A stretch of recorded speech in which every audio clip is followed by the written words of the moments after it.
My name is Marilyn Hillerman. I am 67 years old today on September 28th, 2015 in Sacramento, California, and I am the mother of Andrea Hillerman. My name is Andrea Crook, and I am 42 years old. Today is September 28th, 2015. We're in Sacramento, California, and I am your favorite daughter. So, And the only daughter. so, when I was in Washington, when I was going to Washington, D.C. last month, and we had that flight from hell that took us 12 hours to get there, Steve and I, we were rerouted to another airline, a much nicer airline that had everyone had their own little private TV. And they had a couple TED Talks on there. And one of them was the Monica Lewinsky talk. And I was loving it because she was so beautiful and articulate and really talked about cyberbullying and how she was kind of like the first of our generation to go through it. And it really touched me on a really deep level and made me feel kind of ashamed of ever laughing at any Monica Lewinsky jokes. And then I was thinking about how we can work with that within our LGBTQ community and our mental health community, and just kind of reminder of to be compassionate to all people. And then after that, I saw a TED Talk on StoryCorps, and I was so incredibly moved because there was this one story about this kid that had, I believe it was Asperger's. He was on the autism spectrum, and he was talking with his mom, and I was so incredibly moved. It brought tears to my eyes. And I wrote it down because I was preparing for work, so I wrote it in my I don't notes. know if you remember, but you called me about it too. You were I very called you moved about by it. it. Yep. So then when I got back, I wrote my director, and then I wrote Jesse, that he's managing Mental Health Matters now, your former TV show. And I thought this would be so incredibly cool for us to do for our mental health client community and family community. I think it would be incredibly healing, and a lot of folks don't have an opportunity to really talk with people about it after, the chaos that mental health, the havoc it wreaks on our entire family. I Mm-hmm. thought this would be such a beautiful gift for us to do for our community. And then, like, when you were in Italy, I got a call from Crystal with Stop Stigma saying that StoryCorps was trying to reach me, and I just thought, wow, kind of went full circle. So Yeah. I'm super excited to be able to do this with you, Mom. And I'm excited too because you know what my number one passion is anti-stigma. So I feel like this is a big part of it. So before we start talking about like the big elephant in the room, mental health, I want to ask you just about a little bit about your childhood and like your favorite memories of Muggy and Poco, Grandma and Grandpa, and kind of what kind of parents they were to you, because I know what kind of grandparents they were to me, but Well, for parents, for me, I felt like I was living the beaver cleaver life, and I don't know if you even know what that is, of but course I do. well, you never know. But I don't know. I felt like they were such great parents, almost had the level that I'm never going to be able to reach that level, but with integrity and character. So I felt like I was the luckiest kid in the world, even though my, your grandpa, my dad, started school, went back to college later in life, and you know, we three kids all were in one room, and believe it or not, didn't even have a refrigerator. Had an ice box Did that you sleep in a drawer? no. Didn't you have like a? I thought Muggy said that you slept in a drawer. Well, I Like, might have. I don't was it your remember. crib like a drawer for a little bit? Well, it could have been. Oh, okay. I don't remember when I was in a crib. But when that was only because Dad was going to school, Yeah. and so we lived in, I think it was called Vets Family Housing or something. But it was great. We had a great childhood, and they always found ways to do something out of nothing. And he was setting a good example. He was setting that education was important. that good values and honesty and hard work. So it was a great childhood, and I hope I gave you some of that. Did Maggie ever work? She did. She worked she always chose a job where she could work when we were at school. So she worked for audiovisual at the school system when Dad was going to school. And then when he got out of school, she didn't work. She wanted to be home with us. So part of it, Yeah. she did work. So that's cool. Yeah. I just assumed that she worked from home the whole time, or didn't work, that she No, was at home the whole time. no. Okay. I faked being sick a couple times at school so I could go to work with her, but I was able to get away with it. But they knew what was going on. I was faking it. So, So when you found out that you were pregnant with Dylan, were you excited or were you thinking, oh crap, I'm too young?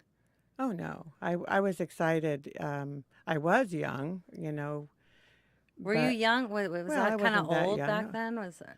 Yeah, I was. Well, actually, I was. That's kind of funny because I was the last one of my friends to start having children, but I was 21. Yeah. No, wait, I was 22. You were 21 and a half.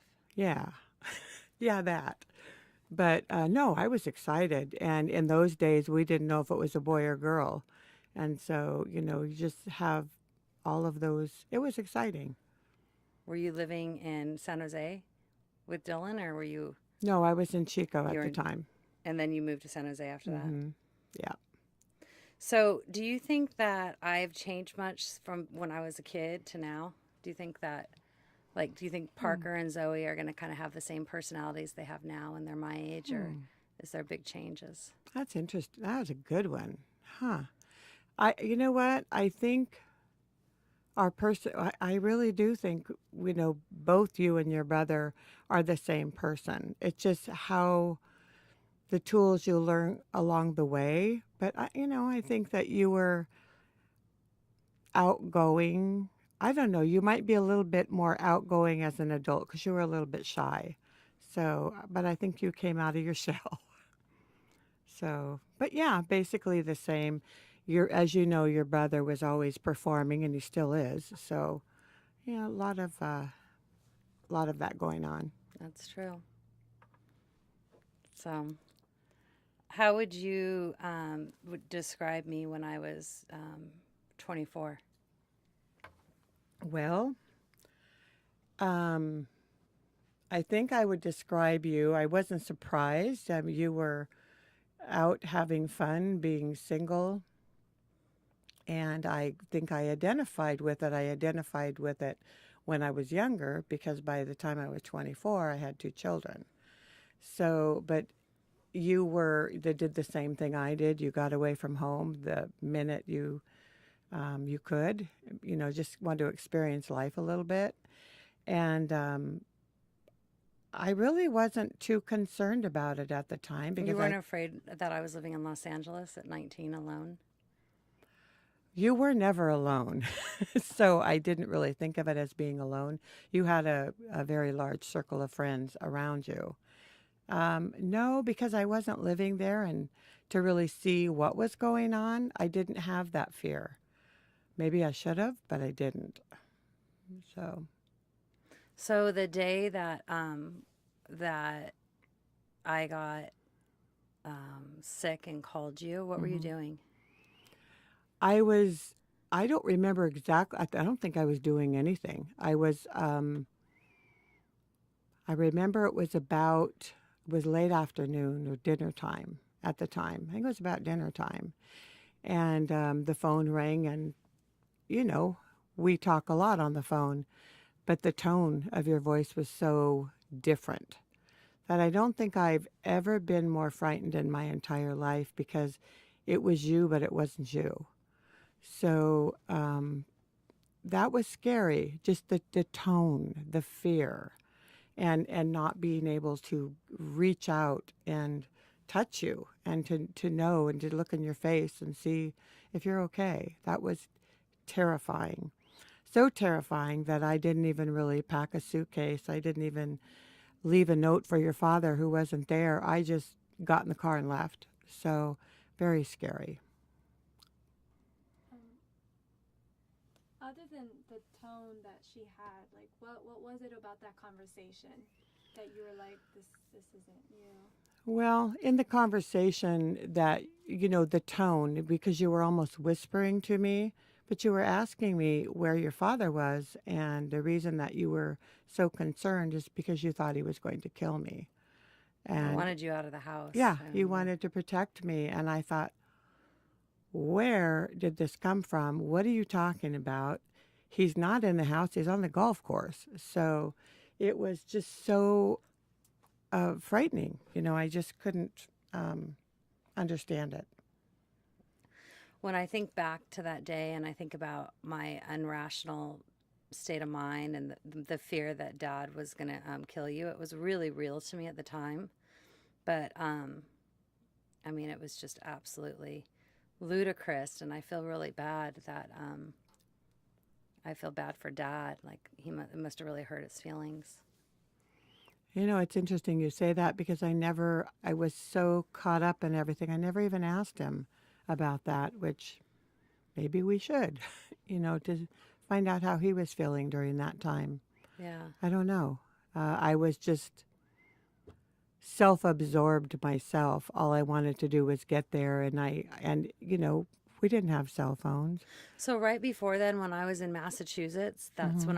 when I was there for Lisa's wedding.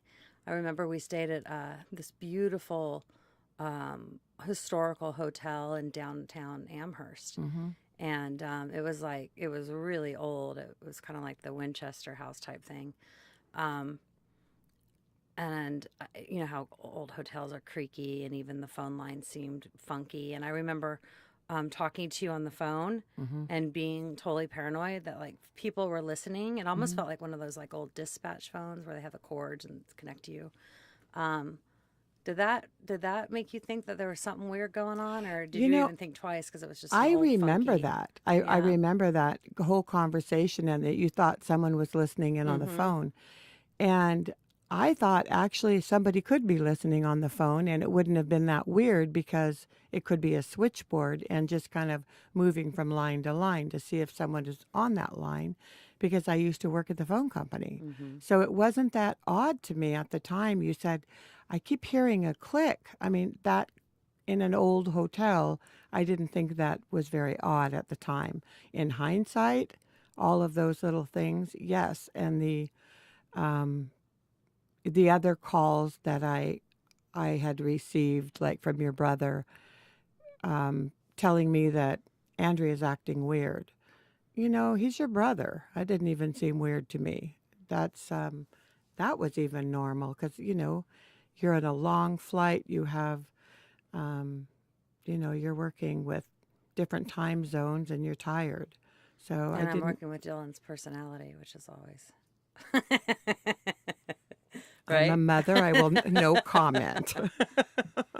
So when I called you, I know you knew that there was something wrong, and you came really quick. Hmm. Um, when you saw me, did you have any clue that it was that I was going through like a mental break? Did you like, because I can remember prior to you coming, like I like the days, it was basically 3 nights without sleep. And I remember thinking when I went down to the Beverly Center and went on this shopping spree, and then couldn't lost my truck in the parking lot, and then ended up taking a cab home. I knew in my right mind I shouldn't be driving anyway. I need to take a cab home. Um, so like I remember driving by Cedar Sinai and thinking I need to go there. I need to Hmm. go get help. Hmm. And then I remember going home, and my neighbor, she was working on her PhD. I don't know if you remember her. She lived right next door to me. I remember her coming over, and I can see her face, and she was concerned, and I was like pretty much pleading for help without asking for help, but saying there's something going on. It's like I can feel it, and I knew like I wanted to go to the hospital, but you What go did you there. feel at the time when you drove by Cedar? What were I you feeling? I was feeling God, I don't even know how to describe it. I was feeling terrified. It was like there was something Hmm. going on inside of my head that I just can't even describe it. It was like I knew there was something wrong. But it was just becoming, I was feeling more and more fear. The terror was coming through in your voice, and that's what Yeah. drove me to get down there so quickly. Yeah. I was just terrified, and I don't know of what. It was just I felt really, really funky on the inside. Well, in response to your question, though, did I know something was up right away? Right away, I did. Because do you remember what happened at the door when you opened? Well, number one, you had a house full of people, and all I had to do was look at their faces because they all look kind of, stoic. And I thought, what's that about? They were very, very quiet, and no one was talking, and look, I just can't even describe how they looked. They Like just, they knew something was wrong, you mean? oh, they knew something was wrong. Um, and then do you remember what you did? You grabbed my face in your hands and you looked in my face, and then you told me to leave. And I said, I just drove all the way here. I Why? think I said you're okay. Right? I You told said, you yeah, you're okay. I just I wanted to wanted to make see. sure you Yeah. were okay. Yeah. And then I said, I'm not going to drive all this way. It's dark now. And I said, let's go out and have, a cup of coffee, a soda, something, and talk a little bit. And you walked out in the front yard, in the front steps with me. Do you remember that? Mm-mm.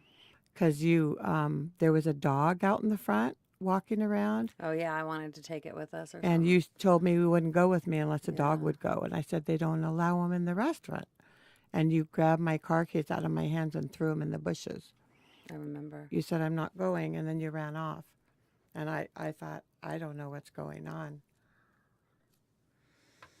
How So many days did you stay before we headed back for Sacramento in LA? Was that just one night? Did we leave the next day?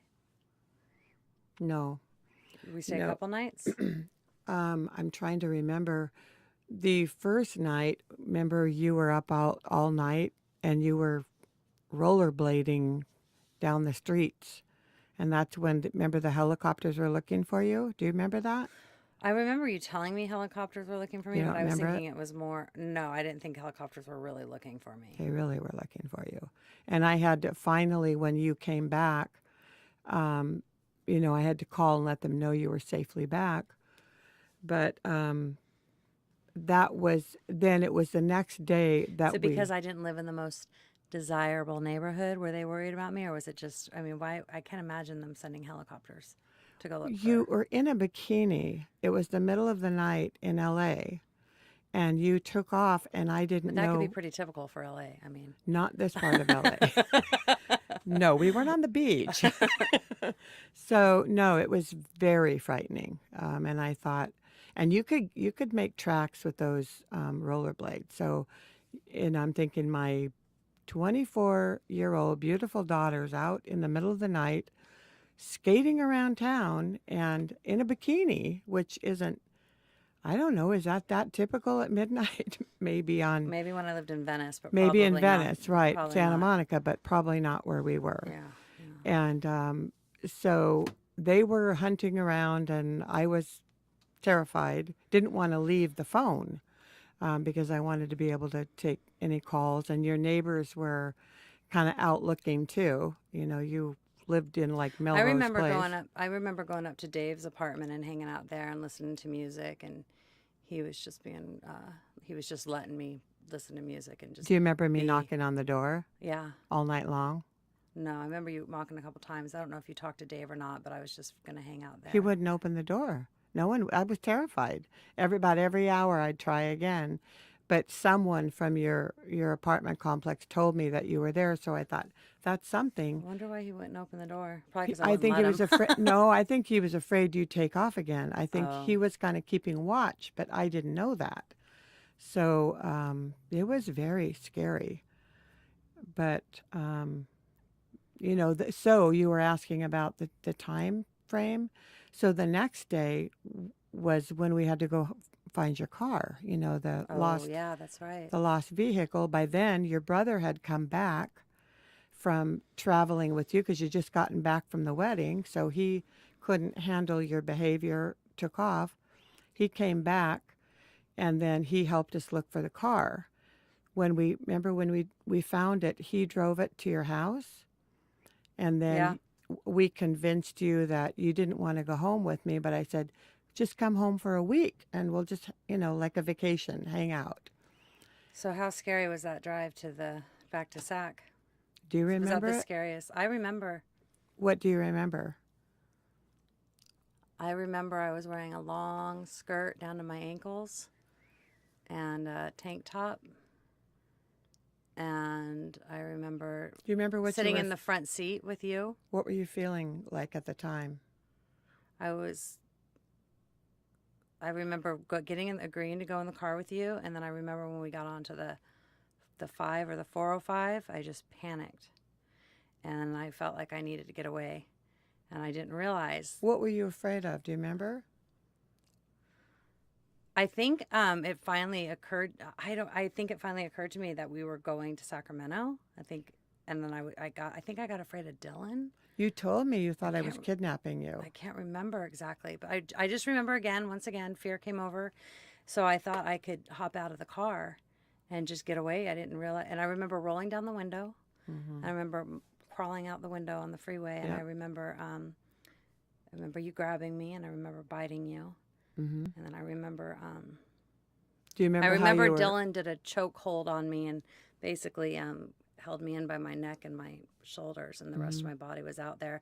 And then I have like moments where I can remember seeing like a Mack truck right on the side of us on the It freeway. was right when the truck lane was coming in Yeah. with the cars, and I was just trying to work my way Yeah. over to get off the freeway while your brother was hanging on to you. And then I remember getting out, and then you took the next exit, and then we went to like a Denny's or something. The and then first building off I the exit. went up and down the aisles at Denny's screaming at the top of my lungs something, and sat down at a table. I remember sitting at a table with a couple that Dylan said the guy looked so scary. He had like tattoos everywhere and just looked like he was in a gang or something. And I was telling them about how scared of my brother I was, and he said the guy looked at me like he was terrified of me.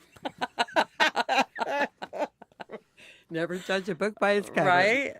I remember, and then I think you called the police then, and Well, then I I was remember out the in the- police coming and getting really excited to see them and begging them to take me with them. Well, here's my side. What was interesting about that is, again, we didn't have cell phones, but there was a what are Payphone? those? Thank you. It's been that long. So I was able to get, call 911. And what my fear was, we were still so close to the freeway that the fact that you thought you could jump out on the freeway, I thought you're going to book out on the freeway. And once you see that police car, you're going to run the other way. So I was terrified I'd lose you again. And it completely did not turn out that way, because you saw the police car, went up there and basically told them I was, they needed to take care of me. And Yeah, I remember begging the cops to take me with them, and in retrospect, I think how amazing that officer was, because he was able to convince me to get in the car with you and told me if at any time I want to jump out, just to stick my hand out the window, and then I could ride with them. But then if I rode with them, it would be a different situation. Then they'd have to do all the paperwork and all that stuff. do you remember that there was more than one police There was car? 2 cars. And one was in front of us and one was in back of us? We got a police escort to the hospital. Do you remember what And I remember getting to the hospital. yeah? Oh, And you do? I remember signing all the paperwork and thinking, thank God, they believe me. And I thought they were going to take Dylan back. Your son, your brother. And when they took me back, I was like, wait, what the heck is going on? Yep. So, and then you were there. So that was, gosh, we're already 2 days or 1 or 2 days down the road. And then once you were in the hospital, do you remember how long you were there? 2 weeks. And what was going Oh, no, I was there for, No, that you're correct. It was 2 weeks. And how I got out because I got a patient's rights advocate that helped me Right. get out. right. Uh-huh. But what was it like in the hospital during that time for you? Was it scary? Not at all. I was having fun. I met a lot of nice people. Mm-hmm. And I was refusing medications. I remember that because I thought I didn't want to be like those folks on the streets in Santa Monica. Mm-hmm. And I thought it was the medications making them like that. Yep. I had no insight. Do you remember who told I you remember that? I had a lot of friends come and see me every day. I can still remember friends that came and saw me and couldn't handle seeing me like that, which broke my heart for many, many years. But I remember, yeah, and then I remember getting tricked into going back the very next day by Swati. Oh, see, that's not the story I got. I got the story that I heard was you were out when you were able to get out, but then you wanted to go back. Oh, I think I wanted to go back You to, wanted to see your doctor.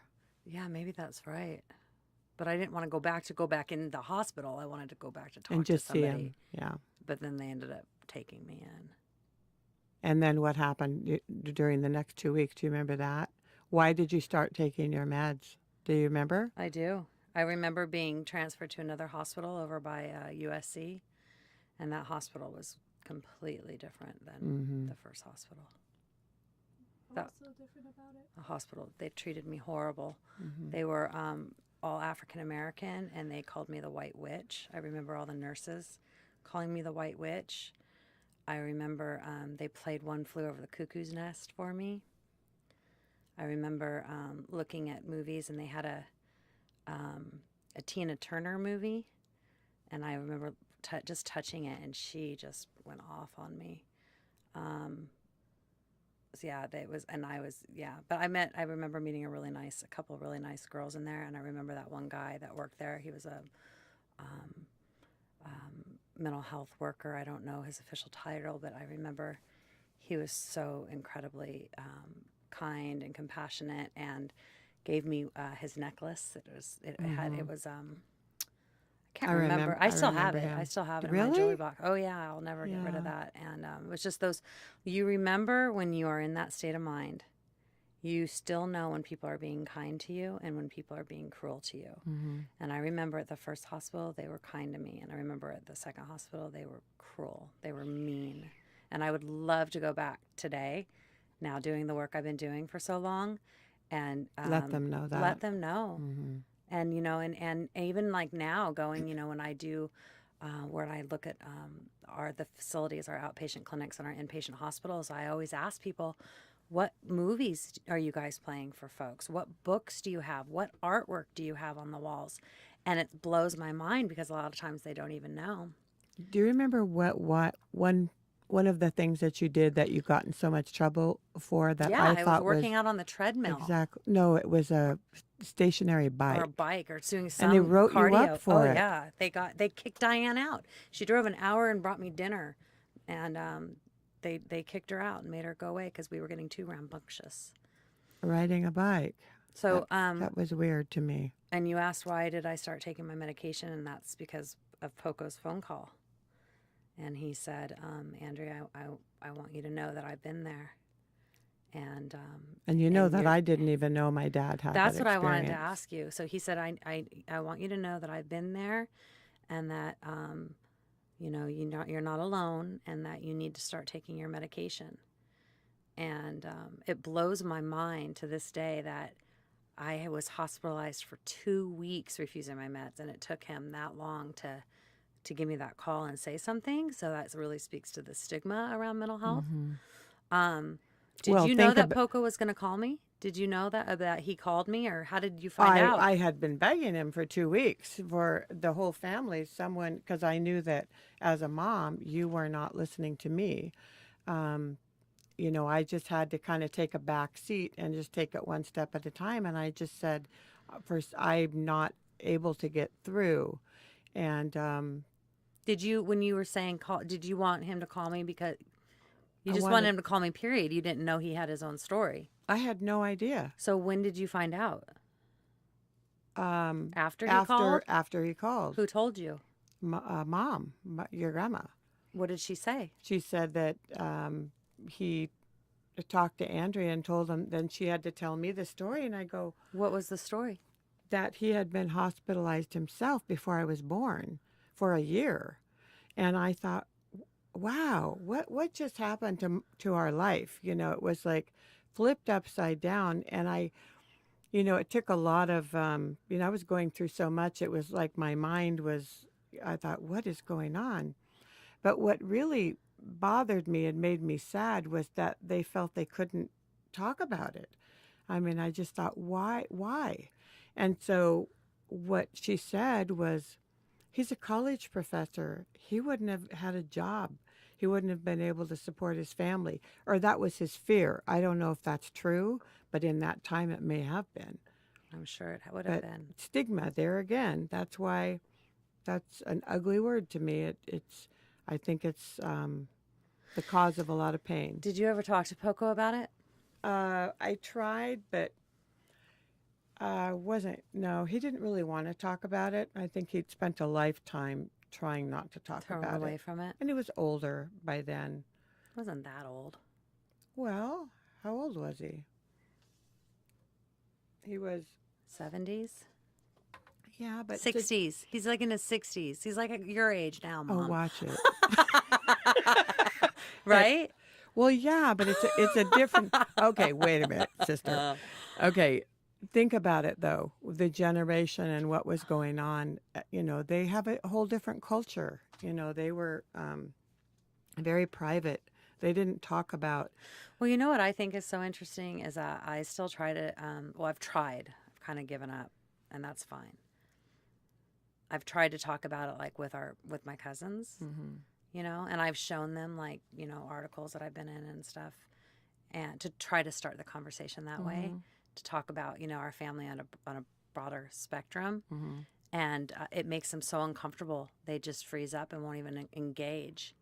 And then when they do engage, it's like Uncle Bill, like how he would talk about it. I just wanted to cringe every time he would talk about mental health. I was like, oh my gosh. But think about it. Think about before we had this experience. Would you have known how to talk about it? Oh, You were I think afraid about you're it- going to say the wrong thing. And could you be causing more damage than help? I think it's just ignorance and people don't talk about it. So they don't know what to say, which is sad. And I think it's getting better, but we have a long way to go. Right? No, we do. But I think about it, and I think about my friends and my family that were there through those horrible, horrible years. And I don't think I would have had that maturity to have been the kind of friend that some of them were to me. I think you would have. I don't know. But I think that you're the type of person that would have. I really do. I'd like to think so. But I mean, like when I think about Diane, driving an hour after work every day through LA traffic, every single day. And remember what she would bring you to eat? Chin chin, Yep, Chinese you had to chicken. have chin chins. Yeah, And she how could go far to did she have to Melrose and drive then out of the way to go get chin for chins? Sunset, yeah. Oh my I gosh. have a question. Oh, sorry. No, you're fine. No, totally fine. You did mention that, there were some friends that would come, and then you also mentioned that there were friends that wouldn't, and to see you that way. Can you describe what way was it that some of your friends didn't want to see you when you were in the hospital? I was sick. I mean, it was hard for folks to see me not like myself. Like I had Pete, he was one of my best friends, and we just reconnected recently, but it just scared him, and I can't describe how I look to others. Maybe you can, Mom. Well, from my point of view and what you shared with me, it was mostly your male friends who couldn't handle it. And then there was one, I remember you had one girlfriend that was from Italy. And she was very judgmental and said that in Italy we would not have done this. You would keep your mouth shut. And I remember I thought, why is she telling you that? It was hard enough, but I mean, she just believed in it that strongly because that's the way she was taught. And there was no, like in my family, how everything was in the closet. You are not going to be in that closet. And I'm so glad you weren't, because I think you made our family grow, whether they wanted to or not, or were ready to or not. It didn't matter. Too bad. We're growing. So I think it was a good thing. But, you don't know until you know. So anyway. Andrea, did your grandpa talk to you about it besides that phone call where he said, take your I've been there, take your medication? No, nope, that's all he had to say to me. He's very private. But I guess you get to a point where it's like you don't need to talk about it. We didn't have to talk about it. We both lived it. There's nothing to talk about. Right. You just know. Poco wasn't a big communicator. He was a chemist. He was He a was a chemistry, absent-minded chemistry professor. That was not in his. and he was, the most loving grandfather. I mean, he was so nurturing and affectionate, and he jogged 6 miles a day till he was in his 80s. He didn't drink, didn't smoke, just, he basically, we didn't need words. Well, and I don't know if you know this part. I'll share this with you. Um, it wasn't always that way. He made a Yeah, he made a big effort to make sure that his life was clean, and he number one in his life was his family, and he wasn't going to blow it. I know. So he was, he had graphs on what he was going to eat, when he was going to eat it, And I just thought, oh, you're a scientist. That's just how you do things. I didn't know there was, in Mom sharing with me later, that's how, and he said jogging helped keep him well, and these lists helped keep him well. So he Yeah. was trying to stay in Oh, balance. yeah. No, I do remember hearing that. It keeps you Hmm. well, and I just assumed it keeps you healthy. Yeah, had no I clue. remember he would always say to me, if I knew I was going to live this long, I'd take better care of Yeah, myself. that was his daily. And I was thinking, what are you talking about? You're like the picture of health. Yeah. So, were you ashamed of any of this when it was happening with your friends or family? Never. Were you embarrassed? No, no. The only thing I felt a few times was the fact that you were not keeping it in the closet, because that's the way I was raised, and I just was worried about the repercussions that you would have to deal with. I didn't, give me your best shot. I didn't feel that way about myself, but as a mom, you're protective. So I thought, oh boy, how's this going to play out? But you are so strong, and have faced so much and done it with grace. So you've taught me. I haven't taught you a darn thing. You've taught all of us. I think that's the lesson to be learned is, sometimes you just have to open the door, and some people may take to it or be ready for it. Some it may take a while. Maybe something will happen in their life, and then they'll kind of see what's going on, and then they'll get it. So, that's how it goes. I think that, the older I get, the more I see that everybody is touched by mental health, Yeah. whether it's them, Mm-hmm. the 1 in 4 rule. I think it's probably more than that, or a family member, Mm-hmm. or a loved one, a friend. Um, but it's still so misunderstood, Mm-hmm. and I think that even everybody, even once you're diagnosed, once you're given a label, Mm-hmm. it's like you have a scarlet letter, and people. I felt that way for a long time. I don't necessarily feel like that on a daily basis, but definitely when I'll talk with somebody that I've, just met, or, could be a casual, conversation, whatever, you can just tell people that are within the mental health community, or have a loved one that has it and is understanding, or people that, the way the media portrays it, you can just tell right away. So I guess, like when I was going back to college, and when we started talking about different things, and mental health would come up, it was just the stigma and the misunderstanding, and the fact that I, tried to jump out of a car once and just absolutely lost my mind. And now that I'm, a mother of 2 and married, and, living an incredibly fulfilling, happy life, I don't think people, they don't realize that, or like Poco, Mm-hmm. that went to, school and lived I think that's, They only see what they see on the media. They don't they don't see how understand. widespread it is, and that people are afraid to talk about it because they're going to be possibly identified with those, other. Do you think that everyone in our family knows about it, knows about Poco? Or They do now. do you think they do? Do they?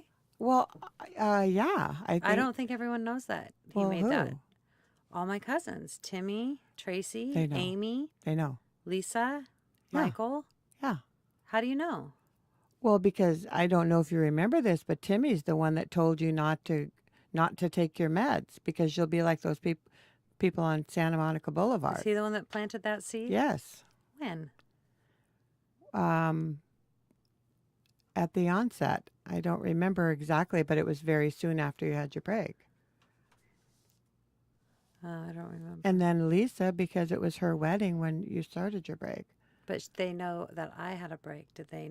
I don't Oh, know. I'm sorry. I misunderstood. No, I know everybody knows about Oh, me. Gee, okay, come sorry. on. Yeah. And yes, because that came into everyone. By then, everyone was. But willing. nobody's willing to talk about it. They didn't know it before that, though. They didn't know how to talk about it. And what about when Uncle Cleve sent me a reviving Ophelia? Yeah, it's just lack of understanding. That's all. What is that? It's a book about a prepubescent girl, It's about a girl going through puberty. I was 24. Wasn't going through puberty. I was, mostly that you're a teenager and learning the skills. But yeah, it wasn't really fitting. But I think that's an but I think understatement. that but I think they Jesus. meant well by it. I know really they do. meant well. I Yeah. know they meant well. Mm-hmm. So So what is it? What is it about your grandfather and your father? What the big secret? What was it that that no one would really talk about? It was his mental health. Mhm. It was his, and I don't want to use diagnosis. I don't think that's relevant to our story. I think that because most people with a mental health diagnosis have, they're given many different diagnoses prior, and truly they have to get a diagnosis for billing. I mean, it's about treating the symptoms and the experiences. So that's not relevant. I think what's relevant is that my grandfather was institutionalized. He was given ECT. He was catatonic. He was feared that he would never live a normal, productive life.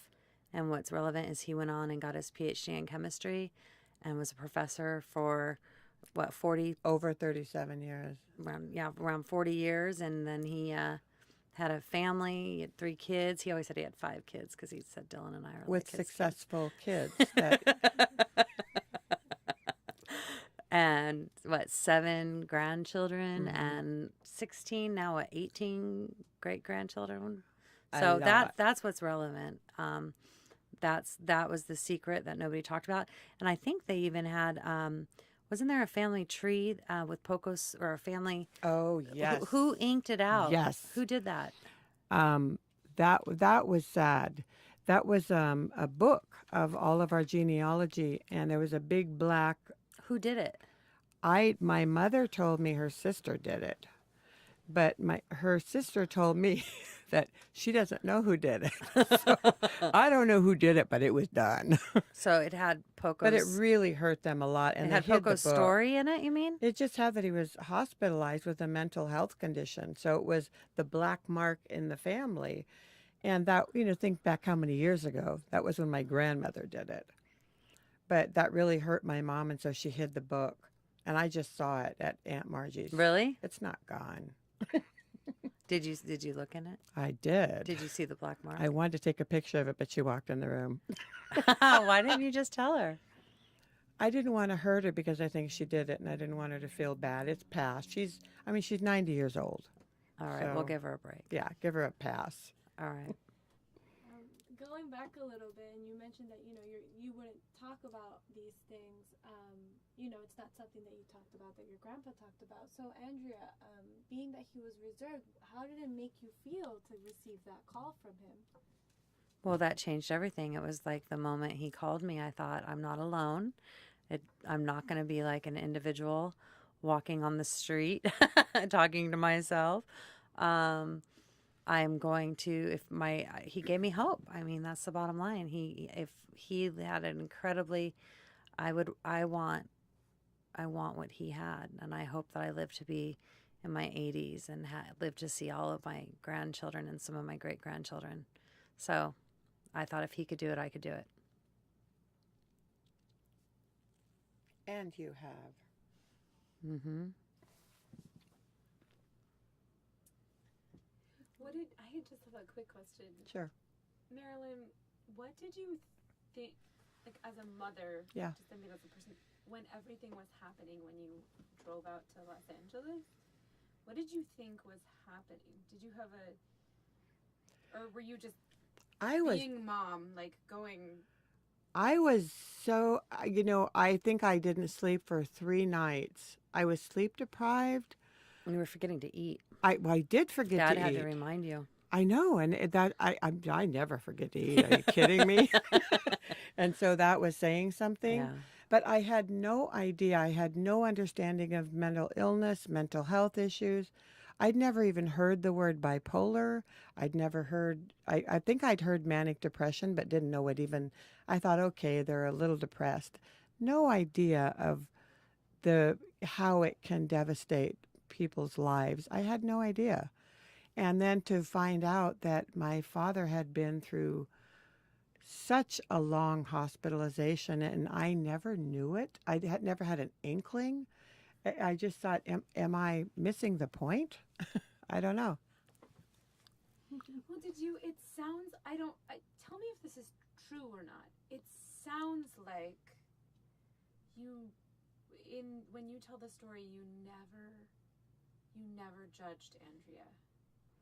I don't think That's how did you feel? No. I don't feel like I did, but I don't know how you felt. That even seems like a silly question to me. Not that any questions are silly, but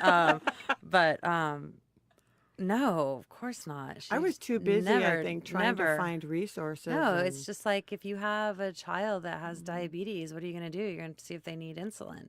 She was just trying to figure out what it was, do her homework, and figure out how the heck can we kick this and treat this so she can have a normal life. Never felt judged, ever. Good. One of the first things I learned was learn from the best of the best. So I researched the heck out of everything. But it took a long time to understand it. I think what's interesting too, what I like to do, and when we have like our, support groups or trainings, is to really look at individuals throughout history that are known for their successes. Yeah. And not their mental health condition. That's right. And, that there's so, I have one little story. Uh-oh. It just came to mind. Do you remember I had a incredible psychiatrist, Dr. Adeamo, and he did his residency in Washington, D.C. Yep. And he shared a story about how he had this individual who was just totally manic. And he was like, I've got to get back to work. Was it Clinton? Was it Clinton, right? It was Clinton. I think it was Clinton. Clinton needed him. Yep. Right? And he was just like, I got to get back to work. Clinton needs me. We got to get, we're in the middle of this project. We got to get it done. And he was like, yeah, right. And then, like the next day, he got a big old flower arrangement from Clinton saying, get well. And he was like, okay, you never know. You never know. Yeah. So I thought that was pretty cool. Mm-hmm. Yeah. Very cool.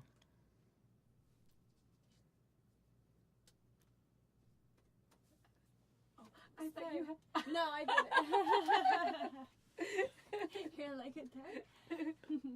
No, I think I know. Do you have any last things that you want to ask or say to each other? Do you have any Well, questions? I think, I know my mom and we talk about this, and we are so incredibly close, and we talk all the time, and I don't think there's any subject that's off limits. And I think that if I were to die right now, or if you were to die, I don't think there's anything left unsaid. Like, how much I love you. Mm-hmm. I can't cry in this microphone. But yes, unconditionally, always.